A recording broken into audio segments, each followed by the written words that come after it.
তোমরাই দেখো কদিন আগে আমার হাতে দিদি আমার এইসব কবচ মবচ পড়াই দিছে, তারপর থেকে আমার মানে কোনো মেয়ে আমার দিকে তাকাচ্ছেও না, ঘুরিয়েও তাকাচ্ছে না। যত দোষ আমার দিদি। কি রে, কি বলতে চাইছিস তুই? এইসব পড়াই দিছি, কোনো মেয়ে আমার দিকে বন্ধ করেছি, কারো কুনজর যেন তোর চোখে না লাগে, সরি মানে তোর গায়ে না লাগে। প্রথমে সবসময় সত্যি কথাই বেরোয়। আবার এটা কি না বলে ও?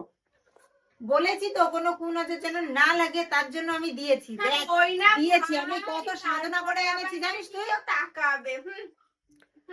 এই তুই একটু কম কথা বলিস। ওই কম করতে বলবি। আবার নাকি তাকাবে, আবার ওইসব তাবিজ কবজ বাঁধতে তুই জানিস বাড়ি রাখাই যায় না, শুধু সবাই আসতে থাকে আসতে থাকে আসতে থাকে। একজন চলে আসবে, লাইন দিয়ে ছেলেবেলা এসে মানে মেয়েরা আসে, বসার জায়গা দিই না আমরা, মানে এত বসার জায়গা পাই না। সত্যি কথা বলতে গেলে এরকম বেঁধে যায় জানিস তো। হ্যাঁ রে হ্যাঁ দিদি, জলে জলে বুঝিস না, জলে বেশি বেশি কবচ একদম খুলবি না বলে দিলাম। আমি খুলে দেবো আজকে রাত্রিবেলা, মারবো কিন্তু।